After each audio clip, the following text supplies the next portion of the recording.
Good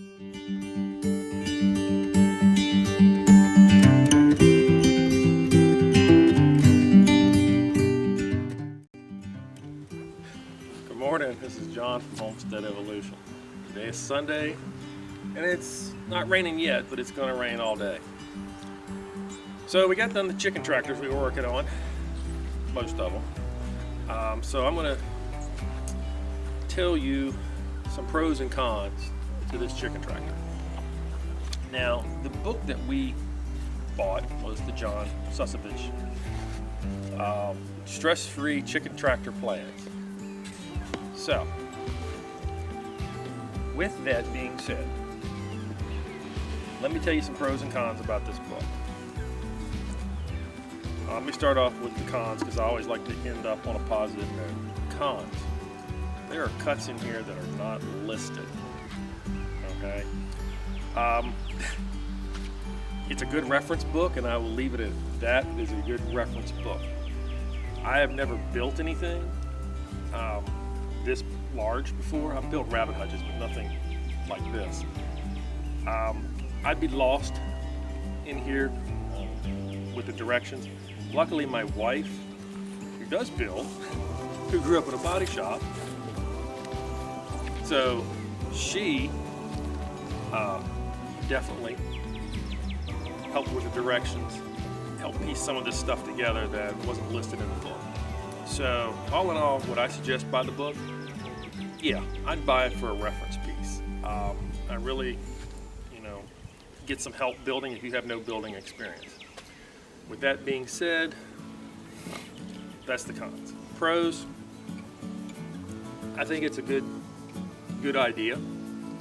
It definitely needed some modifications, and we're going to show you that today. We started building out using his plans, and we stopped.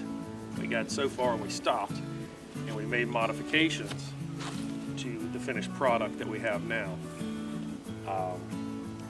Some of the things. Now, is it a little heavier? Yes, it's a little heavier, but it'll last. That's the thing. This thing is going to last. And I'm going to take you through his tractor that we started and the modifications we made. Now, on YouTube, we're like you. We search and do research before we build as much as we can. There's a gentleman named Randy Klein. We're going to leave Randy Kleinman. We're going to leave his link below. And he gave a really good pro tips and so forth to help us side by side to help us out. He also made a statement, and I'm going to make it here. Do the door last. Do the door last. Do the door last. For your own sanity, do the door last. Yeah. Please, do the door last.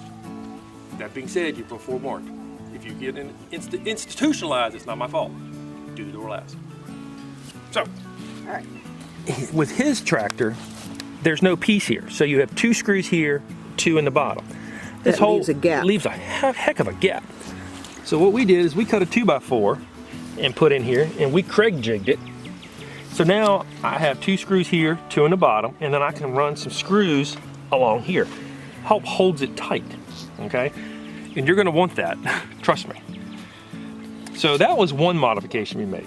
The other one, what happened is we built this side piece, went ahead and laid down and put the wire on. Makes it a whole lot easier. Yeah, this tractor is built in components. You can take it apart, panel by panel. This one, you cannot.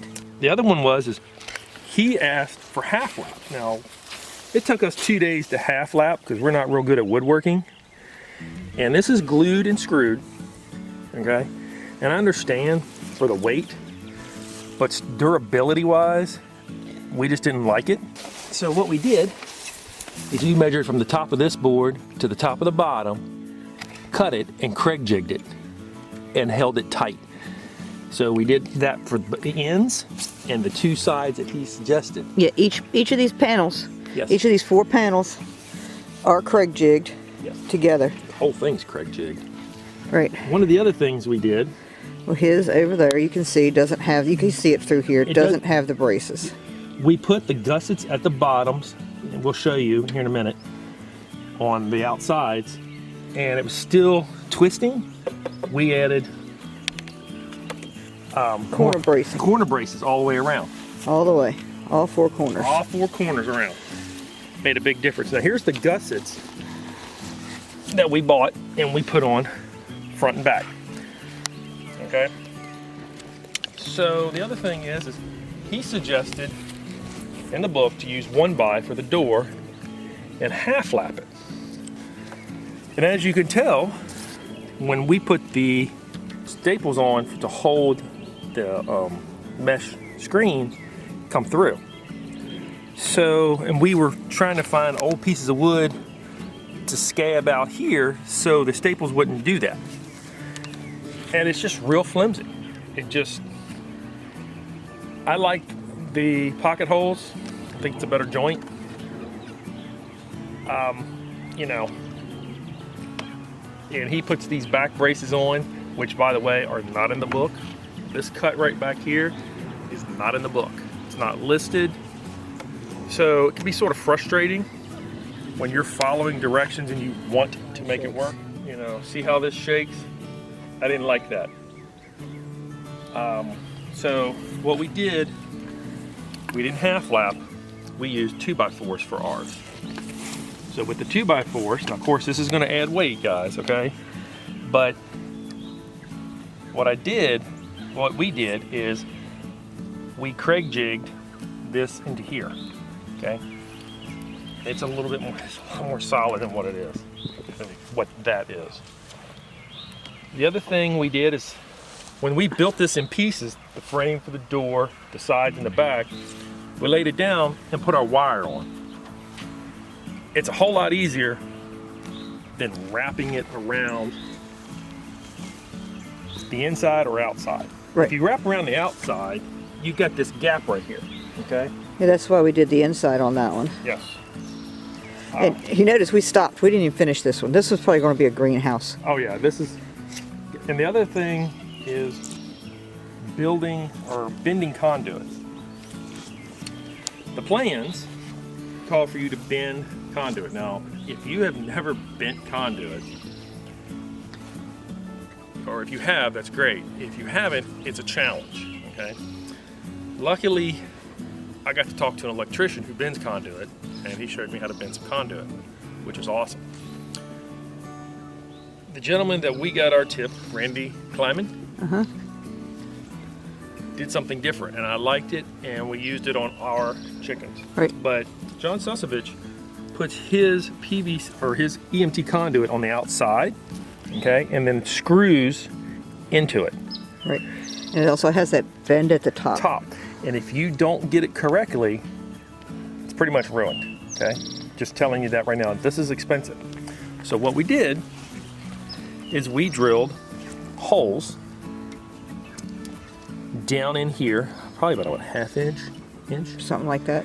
Anyway, my bend here is a little bit different. I went 6 inches instead of 5. And then what we did is we cut off at the top. And we got these brackets from Home Depot. Yes. And then we put on the top, which is just a half inch. This is half inch. Can't reach the top. However, what he's talking about over the top that you can't see because I'm not tall enough are these brackets right there that we have holding this to the door frame.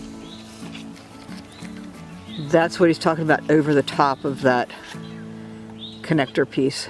As you can tell, the top piece is one 10-foot piece all the way down, okay? And what we did is as we put that on, then you'll space these conduits out appropriately because this is 4-foot wire on the front and in the back, and then a 2-foot drop down the middle. Right. Okay. The other thing, yeah, with this, it's sturdy, it's locked in. oh my gosh. With that one, it was supposed to be just zip tied to the top. Yeah. Didn't like it. And let me show you the back. We'll come to the back. One of the things we did with the back we learned is when you're putting your wire on, put your wire on first. Do the back first. And it's a 2-person job, straight up. There's With no the way chicken around wire. it. Chicken wire. When you put your back on and you cut down at an angle, you'll take those wings that you cut, and they'll be for the door. And they'll be for over here. For the side panel. These two panels right here. Yes, become that wing. And what we've done is we've attached it here, attached it to the outside, and we wrapped it to the inside. Okay. Now this one's a little difficult because this is our backstop. Yeah. Stops the door. You Okay. put a 1-by on here so that when you shut the door, there's no gap. And it's a stop. To stop the Goes door. from all the entire length. Yes. And you can see where we attached. Brings it in. Yeah, bring that into the inside. We did not put a board on this side because it's not necessary. Right. And so the stops that he put in the book was 2 pieces of wood here. Well, we have the metal here, and then we have this piece of wood here. And it stops. Right. The other thing we did is we upgraded the hardware. The barrel bolts are just not beefy enough, not strong enough. This has a lot of play in it, but yet will still keep, you can put a D-ring right here if you want, but it makes it a whole lot easier. So if there's any twist, the door, like right now it's raining, this is wet, if it swells and contracts, you have a little bit of play here, okay? So we did the door last, and when you build this, you're going to want shims. Go to Randy Kleiman's video. He does a really good explanation on the door. So I don't think we got a door build. I'll look back. We may have a door build, but I don't think so. I don't think we have. But do the door last. For your own sanity, do the door last. So, some of the other modifications we made. It is beefier, but one of the other ones we did is as you take your chicken wire and you come down. Now, this is a 4-foot drop.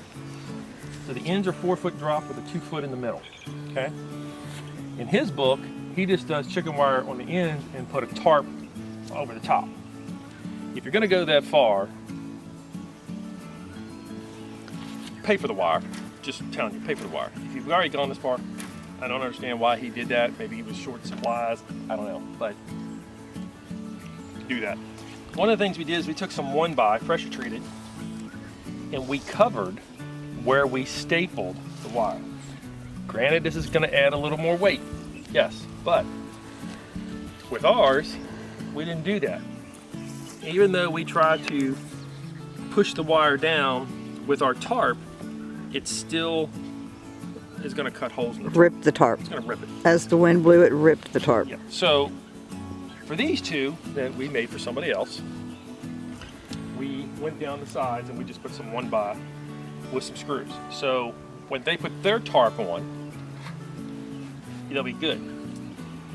Another thing that we haven't done that we may do is if you put the tarp down and you're going to zip tie it down, is I got eyelets that I may run along the bottom periodically and just put a piece of bungee cord or a piece of string. That'd help keep it from flapping like this. Make like a caterpillar tunnel. Yes, because on this ridge we get a lot of wind and it can gust up to 50 miles an hour. Just to help the tarp stay here. So things we're learning as we're doing this. As they're in the field, they're getting messy, guys. The door's open, they're pooping everywhere. This is one of the things we got from Randy on his channel is a D-ring and eye hooks. So in John's book, it just lays on the ground. And you just drill a hole through and tie it through the hole. So we put hardware, washers and bolts, and a D-ring. So this D-ring slaps here, and you can, of course, when the wheels are on the back, pick it up, slide it, okay? Right. And when it's not in use, you can stay it out of the way. Keeps it from getting nasty with chicken poop, because as today it's wet and it's rainy. This is wet, but it's not covered in manure. because it's going to be up and over. So the wheels go on the back here. And for the chicken tractors we made, we put a bolt on each one. So whichever one you're done working with, you only need one set of wheels. You're only moving one set at a time. So they're up off the ground. I did like that idea. Worked well. I guess that's all the upgrades. It's all the upgrades. We did the hanging feeders. So this is the feeder. It's basically a 5-foot, just PVC from Lowe's. What we did is we cut an opening, a couple inches, 2 or 3 inches opening, and we took some scrap wood, and I had a hole saw, and I drilled the wood and put drywall screws in to hold it, and the eyelet sunk right down in, and these are just D-rings.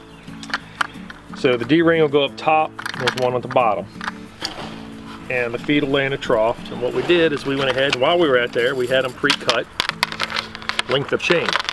Yeah, 5 foot long. Yeah, so the top will wrap around The pipe at the top. pipe, and you'll latch it Conduit. on with the A D-ring. D-ring, and the bottom D-ring will sit on here and latch onto your feeder. So that way you can, with the chain, as they grow, you can move the feeder up and down. Or in our case, when they don't want to come out, we unhook it, we take the feeder and we set it in the yard, and they all come running to eat. They get out. Another thing we do is we'll throw some food on the ground to encourage that pecking, scratching, foraging.